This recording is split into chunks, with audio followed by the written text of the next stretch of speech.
Assalamualaikum warahmatullahi wabarakatuh. Yang terhormat Bapak Abdul Hakam Solahuddin selaku dosen pembimbing hukum tata negara dan teman-teman semua yang saya cintai. Marilah kita berdoa terlebih dahulu agar diskusi kita pada hari ini berjalan dengan lancar. Amin. Al-Fatihah. Sebelum kita berdiskusi, kami akan memperkenalkan diri. Saya Dina Mayanti Eka Putri selaku moderator kelompok 4. Hari ini kami akan mempresentasikan hasil diskusi kelompok kami yang berjudul Perubahan Sistem Pemerintahan Negara. Assalamualaikum warahmatullahi wabarakatuh. Perkenalkan, nama saya Asyifa Dila Cahya Pitaloka. Di sini saya sebagai narasumber 1 akan menyampaikan materi, yaitu yang pertama pengertian sistem pemerintahan dan yang kedua yaitu macam-macam sistem pemerintahan. Yang pertama yaitu pengertian sistem pemerintahan. Sistem pemerintahan adalah suatu tatanan atau susunan pemerintahan yang berupa suatu struktur yang terdiri dari organ-organ pemegang kekuasaan di dalam negara dan saling melakukan hubungan fungsional di antara organ-organ tersebut, baik secara vertikal maupun horizontal, untuk mencapai suatu tujuan yang dikehendaki. Jadi, sistem pemerintahan negara menggambarkan adanya lembaga-lembaga negara, hubungan antar lembaga negara, dan bekerjanya lembaga negara dalam mencapai tujuan pemerintahan yang bersangkutan. Yang kedua yaitu macam-macam sistem pemerintahan. Yang pertama adalah sistem pemerintahan presidensial, yaitu sistem yang menganut pemilih kekuasaan eksekutif melalui pemilihan umum. Yang kedua yaitu sistem pemerintahan parlementer, yakni pemegang kekuasaan yang penting, Perdana Menteri diangkat dan dipilih oleh parlementer. Demikian pula sebaliknya, parlemen bisa memberhentikan dengan memberikan statement mosi tidak percaya. Yang ketiga yaitu sistem pemerintahan semi presidensial, merupakan gabungan dari sistem presidensial dan parlementer. Yang keempat yaitu sistem pemerintahan komunis. Semua sistem pemerintahan dikendalikan oleh partai komunis yang bertindak anti kapitalis. Yang kelima yaitu sistem pemerintahan demokrasi liberal. Apapun keputusan yang diambil oleh pemerintah jangan sampai melanggar kebebasan individu. Yang keenam yaitu sistem pemerintahan liberal, yakni kebebasan dalam segala hal, persamaan hak, dan berpolitik. Sistem liberal sangat menentang keras adanya pembatasan yang dilakukan oleh pemerintah dan juga agama. Sekian dari saya, apabila ada kurangnya saya mohon maaf. Wassalamualaikum warahmatullahi wabarakatuh. Assalamualaikum warahmatullahi wabarakatuh. Saya Erlina Dea akan menjelaskan kelebihan sistem pemerintahan. Yang pertama, badan eksekutif lebih stabil karena tidak tergantung pada parlemen. Yang kedua, masa jabatan eksekutif lebih jelas dengan jangka waktu tertentu. Yang ketiga, masa pemilihan umum lebih jelas dengan jangka waktu tertentu. Yang keempat, penyusun program kerja kabinet mudah disesuaikan dengan jangka waktu masa jabatan.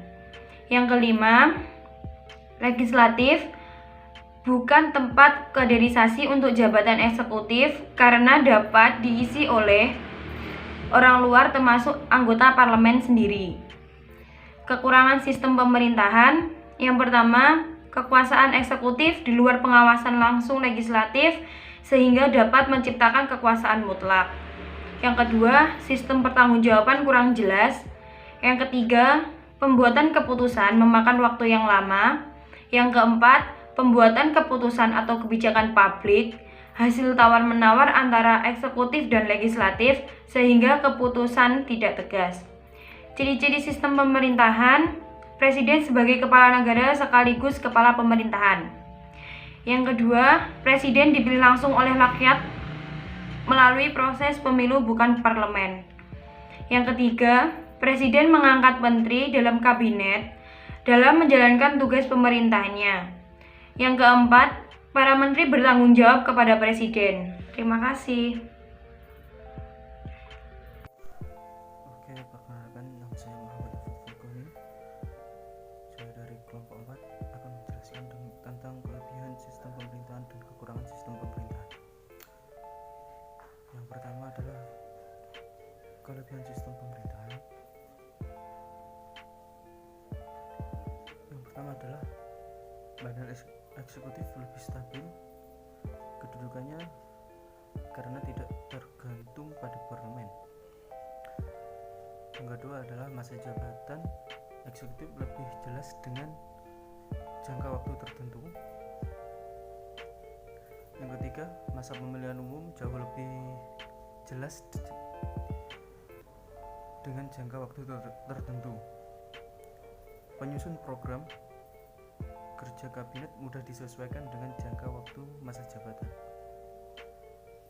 Legislatif bukan tempat kaderisasi untuk jabatan eksekutif karena dapat diisi oleh orang luar termasuk anggota parlemen sendiri. Dan yang kedua adalah kekurangan sistem pemerintahan.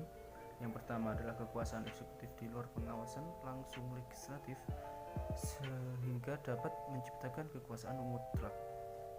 Yang kedua adalah sistem pertanggungjawaban kurang jelas. Pembuatan keputusan memakan waktu yang lama. Membuat keputusan atau kebijakan publik hasil tawar-menawar antara eksekutif dan legislatif sehingga keputusan tidak tegas. Sekian dari saya. Wassalamualaikum warahmatullahi wabarakatuh. Kesimpulan yang bisa kami petik yaitu sistem pemerintahan Indonesia sebelum amandemen UUD 1945. Pada awal kemerdekaan Indonesia tahun 1945 dibutuhkan suatu sistem pemerintahan yang sedikit otoriter karena kemerdekaan masa itu rawan akan terjadinya perpecahan antar bangsa, suku, dan agama. Perlu suatu sistem untuk merendam gejolak ketidakpuasan golongan tertentu. Setelah masyarakat sudah memahami demokrasi berkebebasan pendapat, maka sistem pemerintahan harus diubah ke demokrasi yang benar-benar nyata, tanpa tekanan dari penguasa pemerintahan yang menggunakan sistem pemerintahan melanggengkan kekuasaannya. Sistem pemerintahan Indonesia sesudah amandemen UUD 1945. Sistem pemerintahan Indonesia harus menjalankan sistem presidensil karena presiden sebagai kepala negara memiliki kekuasaan tertinggi, tidak boleh kekuasaan lebih tinggi dari presiden. Mengakibatkan kekuasaan terjadi benturan antar lembaga dan presiden merasa kekuasaannya akan dimaskulkan, akan melakukan berbagai cara untuk melemahkan lembaga-lembaga lainnya. Demikian presentasi dari kelompok kami, semoga bisa bermanfaat bagi kita semua. Kami dari kelompok 4 pamit undur diri dan mohon maaf apabila ada kesalahan maupun kekurangan. Sekian, wassalamualaikum warahmatullahi wabarakatuh.